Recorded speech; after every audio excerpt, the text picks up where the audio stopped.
Hello, everyone. Happy Tuesday. I forgot what day it was for a second. I am Claire Jones, owner of Liminal Clarity. If we haven't already met, wow, my mouth is still catching up today. So I am an intuitive flow expert for women visionaries, innovators, and creators who want to achieve more in less time with less stress. And I am jumping on today to talk about how we can increase our creativity, our productivity, innovation, and aligned flow, even in times of change, stress, and or transformation. And today we're continuing with our inner planets. So continuing from last week, we are jumping into inner planets today. So if you're catching me live or if you're catching the replay, comment, tell us where you're tuning in from and what your Mercury, Venus, and Mars placements are, if you know them. And before I get into the nitty gritty here, I wanted to open up an invitation for 3 spaces to those of you out there who want to move in harmony with your truest selves by cultivating intentional flow and productivity to achieve your life's work with ease and joy. So if you're interested, book a call with me. I'll put the link in the comments section here. If you're joining us on YouTube, it'll be in the description. Now, why are we talking about the inner planets today? So as we peel back the layers of who we are and what drives us, we come to the inner planets, Mercury, Venus, and Mars.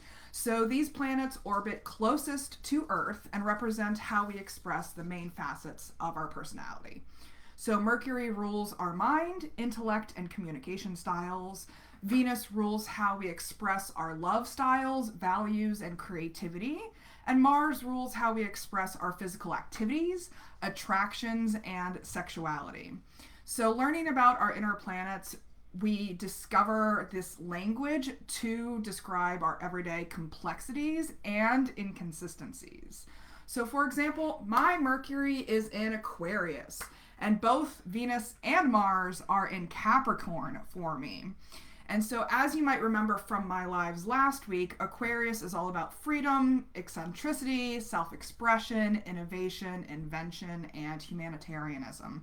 Basically, the progress of humanity as a whole. So I am most aligned when I'm able to express my mind, intellect, and communication styles via eccentric, creative, and innovative means. If that comes as a surprise to you, then you haven't been around me for a while. So that's why I thrive when I have a variety of interests that I'm pursuing. I am definitely multi-passionate. Have you ever heard the term multi-potentialite? That's me. Someone with multiple passions and potentials. And because of this Aquarius in Mercury, I especially love exploring and coming up with original perspectives, creating novel connections between ideas. So this can sometimes come off as a bit confrontational to people, but that is also part of my gift. I like to push people to expand their minds beyond complacency, expand their minds beyond the status quo to progress humanity forward as a whole and as individuals. So I've even had numerous loved ones over the years get mad at me for this exact thing because I push them in ways that they don't necessarily want to be pushed. So I even had 2 friends in high school sit me down for an intervention once.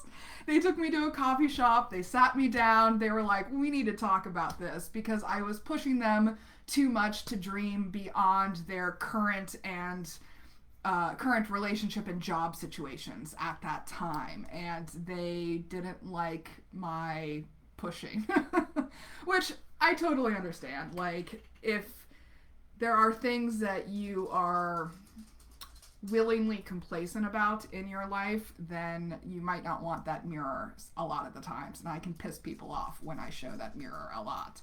So that's my Mercury in Aquarius. And then for Venus and Mars, this means that I value ambition, integrity, persistence, self-discipline, and determination in the realm of love, attraction, creativity, and physical activities. So with Venus in Capricorn, I am very steadfast and loyal to those I love.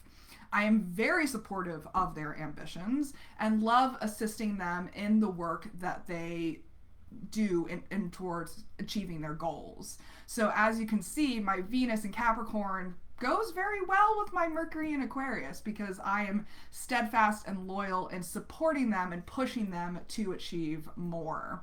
So with Mars in Capricorn, I'm very steady and deliberate in accomplishing my own goals. So I'm also attracted to people who are successful and mature, as well as preferred structured workout routines. That's how my Mars in Capricorn manifests.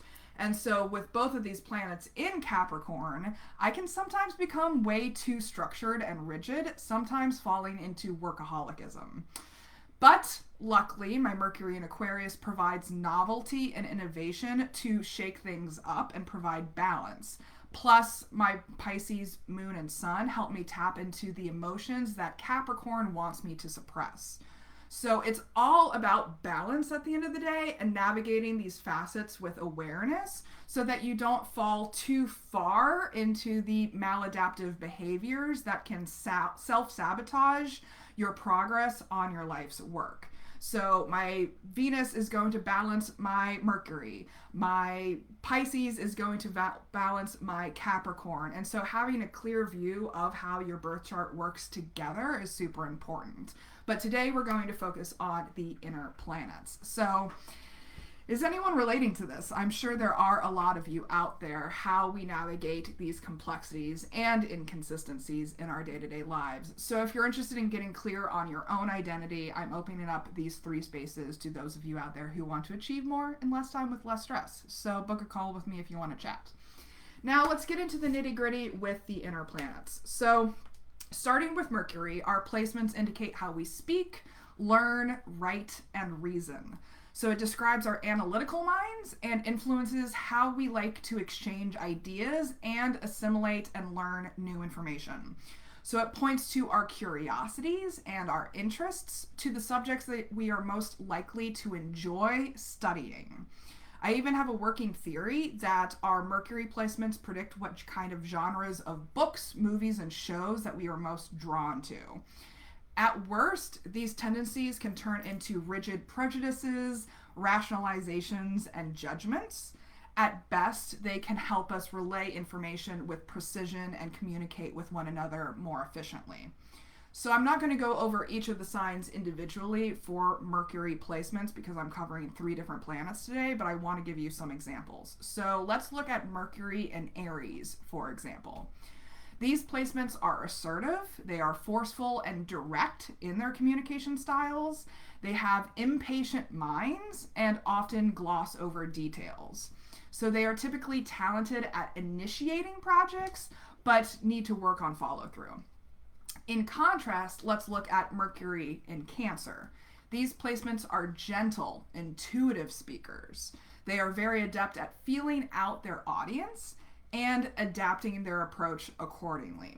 So they typically respond to intimate, personal stories versus cold, hard facts. So they may approach things slowly, but they do so with thoroughness. So moving on to Venus now. These placements indicate how we relate to aesthetics, to relationships, and even wealth.